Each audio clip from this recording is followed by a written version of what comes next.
Bonjour Jean-Louis. Bonjour Stéphane. Merci de nous accueillir ici au Manoir du Prince. Très heureux. Faut pas se tromper. Bien sûr. Le Manoir du Prince qui est un lieu connu des Toulousains. Un lieu très ancien, Festif. qui est festif, qui est donc de longue date utilisé pour basiquement des mariages et des salles de restaurant.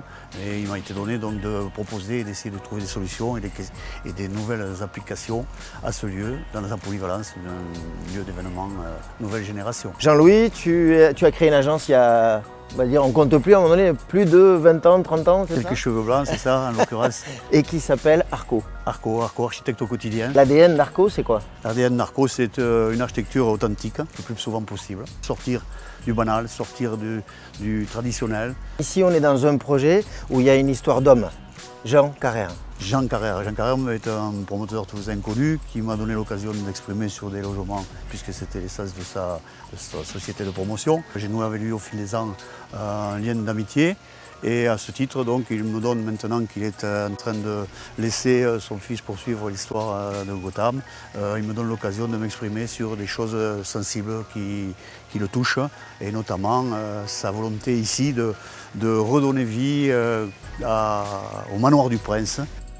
Dans ce contexte-là, ici, on est sur 2,5 hectares, c'est ça? La partie bâtie sur les 2,5 hectares, c'est 1200 mètres carrés au sol, avec un manoir, avec des dépendances, une histoire ancienne liée à l'activité agricole, puis ensuite à l'activité type restaurant. Tu disais un bâti sur lequel il y a tout à refaire, quoi. Ce lieu d'abord était abandonné depuis 4 ans à peu près, ne fonctionnait plus. Une réhabilitation lourde s'imposait. On est sur une bâtisse qu'on réexploite et qu'on remet en valeur. Sachant que tu souhaites faire une grande colonne d'entrée en fait. Ce lieu manquait de liant et de lien entre les différents bâtiments qui représentaient l'histoire ancienne. Donc mon idée c'était depuis l'entrée de créer une belle perspective et donner du souffle à cette entrée de façon à ce qu'immédiatement le renouveau puisse s'exprimer et se ressentir par la carte.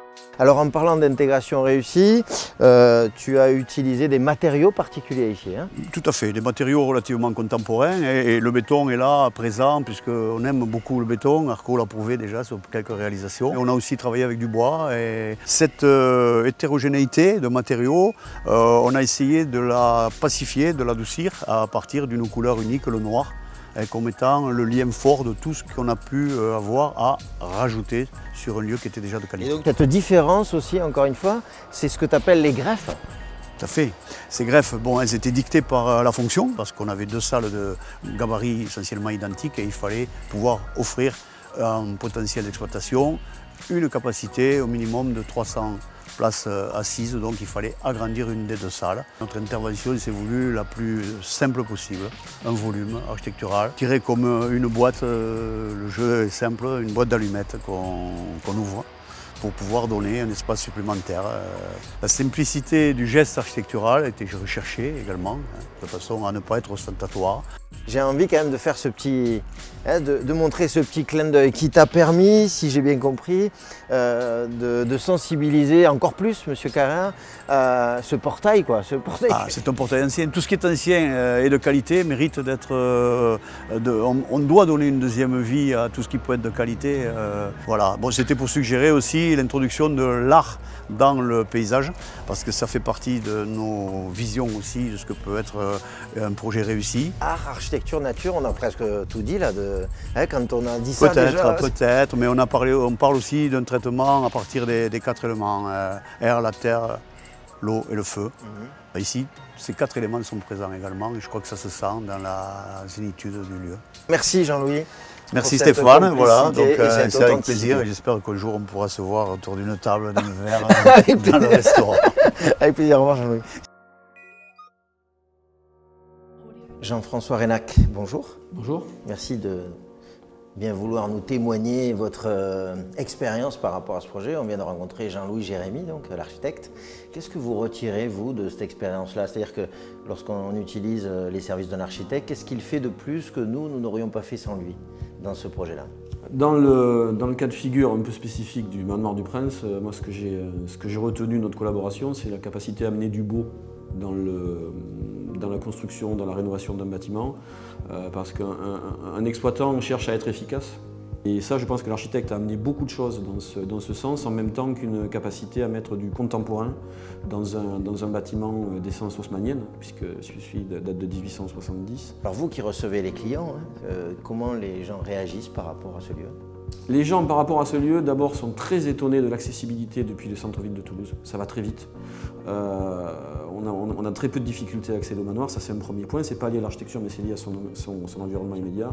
La perspective d'arrivée avec la grande allée est très très belle avec les résineux qui ont été plantés, donc c'est quelque chose qu'on ne trouve pas ailleurs. Et après, ils sont vraiment très très très impressionnés par le parc. Les terrasses extérieures et le lien entre l'extérieur et l'intérieur avec du contemporain et du traditionnel. Qu'est-ce qui fait la différence ici? Ce qui fait la différence ici, je pense que c'est vraiment la qualité. On est sur une rénovation qui est extrêmement qualitative et y intégrer des touches de technologie, des touches de fonctionnalité qu'on ne retrouve pas dans d'autres bâtiments. Et par exemple, on est arrivé à combiner le fonctionnement quasiment d'un centre de congrès ou de salle de réception de spectacle, en matière qualitative, en matière phonique, d'isolation phonique, de réflexion des sons, de capacité à faire une projection vraiment de très haut niveau, dans un environnement qui est un château très, très ancien. Vous disiez tout à l'heure que vous pouviez recevoir plusieurs groupes en même temps sans qu'ils se gênent en fait, c'est ça? Oui, ça a été par contre l'apport vraiment de l'exploitant en collaboration avec le propriétaire et l'architecte.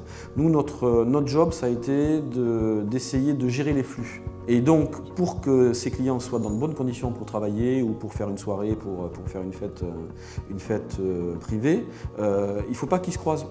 Donc dans ce bâtiment, il y a plusieurs entrées, plusieurs sorties et les gens sont totalement indépendants. Ici, on peut venir de combien à combien de personnes?